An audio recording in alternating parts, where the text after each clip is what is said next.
Hello everyone, welcome to print study zone 1.0। तो भाई हम क्या कर रहे हैं कि जितने संडे सैटरडे वो थर्सडे को मॉक होते हैं तो उसमें मैं अपने सारे मॉक का एनालिसिस करता हूँ और आपको बताता हूँ कि कैसे मैं स्कोर इंक्रीज कर रहा हूँ, आपको कैसे इंक्रीज करना है। और गाइज मैं अगर जैसे कहीं स्कोर मेरे अच्छे आ रहे हैं तो प्रैक्टिस का भी रीजन है और कई सारे मैं मेथड यूज करता हूँ। तो आने वाले समय में बताऊंगा आप भी कैसे मेरे जैसे स्कोर इंक्रीज कर सकते हैं और क्या फास्ट अप्रोच होती है हर चीज करने, जैसे मैथ, रीजनिंग और इंग्लिश। ये तीनों सब्जेक्ट तो नॉर्मल हैं, मतलब आसानी से पूरे में पूरे किए जा सकते हैं। और रही किसकी बात बोले तो जीए, वो भी अच्छा डुएबल है स्कोर, लेकिन मैं बताऊं कि मैं कैसे करता हूँ और आपके लिए बहुत ही बेनिफिशियल होगी ये सीरीज। तो गाइज डेली देखते रहें और पहली रिक्वेस्ट, अगर वीडियो पे आए तो लाइक शेयर एंड सब्सक्राइब थोड़ा कष्ट करें, क्योंकि अच्छी चीज मिलेगी, यहाँ पे गलत कुछ नहीं। तो फिलहाल मैं आज एनालिसिस करने वाला हूँ CHSL प्री का जो ओली बोर्ड का मॉक होता है। तो गाइज सबसे पहले आते हैं, तो ये मॉक हुआ है आज और तो हम इसका सॉल्यूशन एनालिसिस देखेंगे। तो ये गाइड इतनी रैंक दिखा रहा है 2837, और जिसमें से मेरे मार्क्स इतने हैं, जो कि गाइड मैं पहले ही बता दूं कि इतने 60,000 बंदे नहीं दिए। ये ओलिव बोर्ड मल्टीप्लायर यूज कर रहा है। मल्टीप्लायर बोले तो जहाँ 30,000 बंदे देते हैं वहाँ ये 60 कर देता है। मेरी अगर मान लो 1200, वो मतलब 2000 रैंक आ रही, तो मेरी रैंक 1000 के नीचे ही है। बट कोई नहीं, जैसा भी है अपने परसेंटाइल हमेशा 90 के ऊपर होना चाहिए। 90 के ऊपर मतलब आप सही कर रहे हो। तो मेरे मार्क्स देख लीजिए, फिर इसके बाद एनालिसिस में करूंगा तो आप भी करिएगा मेरे साथ और अपना देखिएगा कि आपका क्या है। तो मेरे इंग्लिश जो थे आउट ऑफ आउट, रीजनिंग में मेरे कम नहीं हुए। रीजन ये था कि लास्ट टाइम पे मेरा, जब मैं मॉक दे रहा था तो वहां पे मैं वाईफाई से दे रहा था, तो वाईफाई का नेटवर्क कट हो गया। तो मुझे लगा कि मॉक मेरा सबमिट नहीं हो पाएगा, और मैं 7 बजे के बाद भी मैं मॉक दे रहा था, क्योंकि 6:50 पे स्टार्ट हो गया था मेरा मॉक। तो लगा कि शायद आउट हो जाएगा, तो मतलब 1-2 मिनट मेरे एक्स्ट्रा लग गए और मैंने टाइम वेस्ट कर दिया। बाकी मैथ्स में भी ऐसा हुआ है 2-3 मिनट के चक्कर में, और बाकी जीए में मेरा इतना स्कोर रहा, फिर भी ओवरऑल मैंने घसीट दिया था काफी। तो ठीक है, अब हम देखेंगे इसका सॉल्यूशन कि मैंने क्या, कैसे अपना इनको, लास्ट ये वाला जो मैंने मॉक का शायद डाला था तो उसका पूरा वीडियो नहीं आ पाया था। तो अब मैं देखूंगा इसका सॉल्यूशन। आप देखिए मैंने क्या गलती की है, और आप जैसे देते तो आपके स्कोर कितने अभी बताइएगा। तो गाइड देख लीजिए, पहले ये सारे क्वेश्चंस हैं, तो ओवरऑल सब में इजी ही लगेगा। इस क्वेश्चन में मुझे एक 159 सेकंड लगे हैं। अब ये क्या था, ये इसको देख लेते हैं। तो ये इंग्लिश का था, मतलब पैरा जंबल का था, इसमें मुझे सेंटेंस नहीं बन रहा था। बट कोई नहीं, टाइम 1-2 मिनट ज्यादा लग जाए सही है, बट स्कोर नहीं गड़बड़ होना चाहिए। तो ठीक है, ये इंग्लिश थी, देख लीजिए आप एक बार। लेवल अच्छा था, बट प्रैक्टिस के थ्रू हो जाता है। और मैं हिंदी के दे रहा हूँ, तो ये रीजनिंग का था। तो ये गाइस पता नहीं, ये तो सॉल्यूशन अभी दिखाया नहीं है, बट इसको मैं काफी टाइम दिया था, फिर भी ये रॉन्ग हो गया। अब क्यों रॉन्ग हो गया, मैंने कुछ गलती की होगी। तो आप एक बार कर लीजिएगा क्यों आपका क्या आ रहा है। बाकी मेरा रॉन्ग हुआ तो मैं तो फिर से एक बार देखूंगा, इसका एनालिसिस करके अगली बार मैं प्रयास करूंगा कि ये मेरा रॉन्ग ना हो। ये वाला देखो, जैसे ट्रिपलेट का हो गया तो इसको मैंने लीव छोड़ दिया था, क्योंकि कुछ लॉजिक नहीं मिल रहा था। या फिर हो सकता है वही लाइट जब चली जाने का रीजन था कि मैं ज्यादा प्रेशराइज्ड हो गया कि भाई मॉक चौपट हो जाएगा, टाइम मैंने दे दिया और लास्ट के कुछ मिनट बचे हैं। तो कोई नहीं, अपने को टेंशन भी नहीं ले, मतलब लाइट चली जाए क्या हो जाए, पेपर टाइम में अपने को वरी नहीं होना है कि भाई होने दो, दिक्कत हो रही है। तो ठीक है, एक बार आप देख लीजिए। अगर आपने मॉक नहीं दिया तो इसका लेवल देख लीजिए कैसा था और आप कैसे करते। एक बार मैं दिखा दे रहा हूँ पूरा पेपर। तो ये रहा ऐसे ऐसे पेपर। हाँ, रीजनिंग इसमें मैंने जैसे सॉल्व किया है तो रीजनिंग के कुछ क्वेश्चन से बहुत अच्छे डाले गए थे। अब जैसे यही क्वेश्चन था तो इसका जल्दी से लॉजिक ही नहीं मिल रहा था। एक बार आप देखिएगा इसका कैसे क्वेश्चन हुआ है। और ये था, ये ये ये और ये। गाइस मैं जल्दी जल्दी मतलब एनालिसिस कर देता हूँ 10 मिनट में कि भैया ऐसा मॉक था, इसमें ये क्वेश्चन अच्छा आया है। आप इसको एक बार के लिए लर्न कर लीजिए कि भैया अगली बार ये ना रॉन्ग हो। ठीक, बाकी मॉक को लाइव करके दिखाना, अगर आप लोग कहेंगे तो लाइव करके भी दिखा देंगे भाई, मुझे लाइव कैसे देते हैं। बाकी ठीक है। तो ये और स्लो को 7 तो राइट को 3। तो अब ये देख लीजिए कि मैंने क्या मिस्टेक की है, तो इसका रियल आंसर है 7। तो स्लो को 7 लिख रहा है, राइज को 3, तो सिंह को लिखेगा 7। अब इसको एक बार आप सॉल्व करिएगा, बाकी मैं अभी सॉल्व करूंगा तो इसका पैटर्न समझ में आ जाएगा, बट उस टाइम मैंने इसको लीव इट करना ही छोड़ा, अच्छा समझा। और ये क्वांट में मेरा तो देख लीजिए क्वांट कैसी थी, हल्की सी कैलकुलेटिव थी, बाकी ओवरऑल पूरी इजी ही थी। अब जैसे ये था CB 60 11, तो अब जैसे इसमें मुश्किल से 3 सेकंड लगते, मैं तो बिल्कुल हलवा थी बोले तो।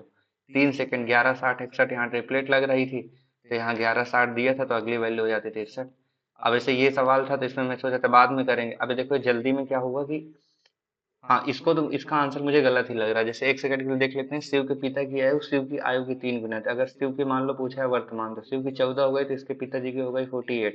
यदि 8 वर्ष बाद तो इसके पिता की हो गई, सॉरी इसके पिता हो गई 42, तो 50 हो गई।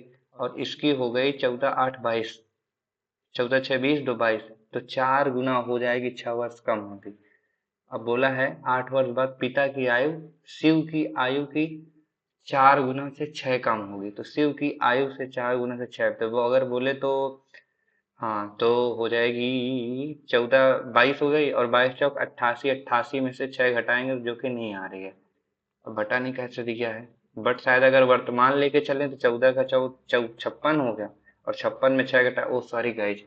अब ऐसे ये देखो मेरी वहां पे गलती थी, मैंने जल्दी जल्दी में सिली मिस्टेक्स की, सिली नहीं अपने करनी। जैसे इसने बोला कि शिव के पिता की वर्तमान आयु शिव की आयु की 3 गुनी है, फिर बोला कि यदि 8 वर्ष बाद पिता की आयु शिव के आयु के 4 गुनी से 6 वर्ष कम होगी, तो यहाँ जैसे बोला कि यदि 8 वर्ष बाद पिता की आयु, ना कि शिव की आयु, मैंने जैसे अगर मैंने रॉन्ग किया कि मैंने 8 वर्ष बाद शिव की आयु का मल्टीपल भी कर रहा था, तो ये मेरी सिली थी। ये बोल रहा था कि शिव की जो वर्तमान आयु है 8 वर्ष बाद पिता की आयु का हो जाएगा, तो इसका आंसर शायद देखो सिली में मेरा रॉन्ग हो गया, मैंने इसमें टाइम भी काफी दिया था, तो मुझे लग गया कि मैं कुछ सिली कर रहा हूँ।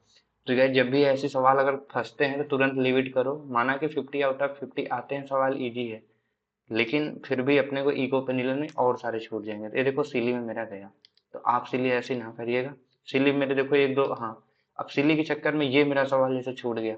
अब इसको मैं पूरा कर ले गया था, अब यहाँ ज्यादा टाइम मैंने दे दिया तो मेरा गलती से ये छूट गया, जो कि मेरा इसके चक्कर में ये दोनों लॉस हो गए, जो कि दोनों इजी सवाल थे। तो इसका आंसर था 45.5, मैंने निकाल लिया था गाइज इसका आंसर, बट बताया ना कि इधर टाइम दे दिया तो इधर दिक्कत हो गई, तो टाइम इधर ऐसा भी नहीं देना।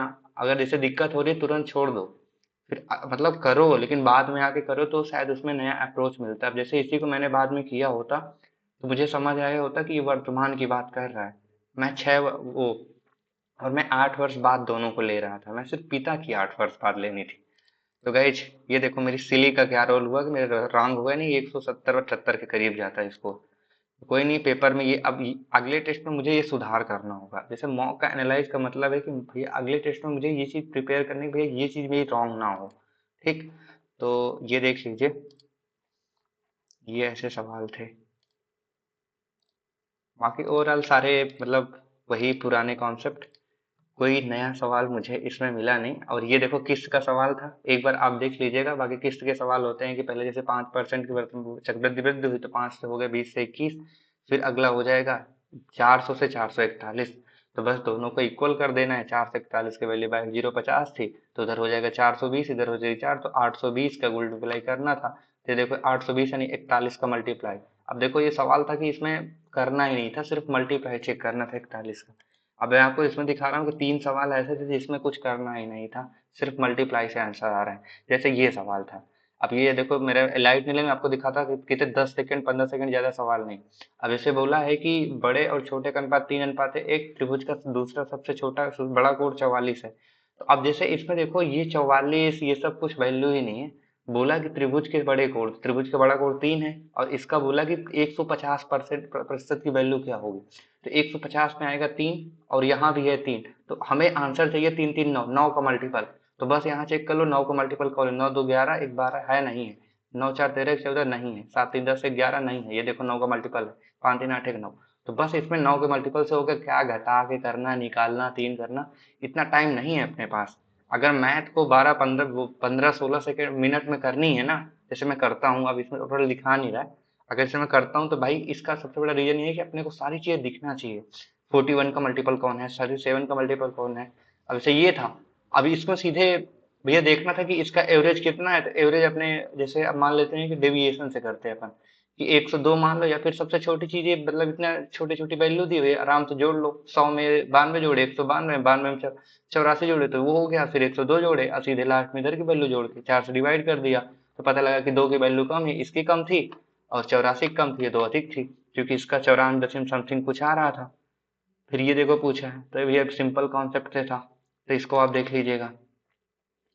अब ये देखो, ये सवाल था कि 18% की वृद्धि हुई, फिर 12 की छूट दे दिया, तो बस इसको सीधे कैलकुलेशन गुणा करना था, उत्तर आ गया। अब ये देखो था, बोला कि वर्ग के वर्ग वो क्षेत्रफल जो है इसकी भुजाओं के बराबर है, क्षेत्रफल हो गया 169, और इसका फार्मूला का 1/2 समांतर भुजाओं का योग गुणे उनके बीच की दूरी।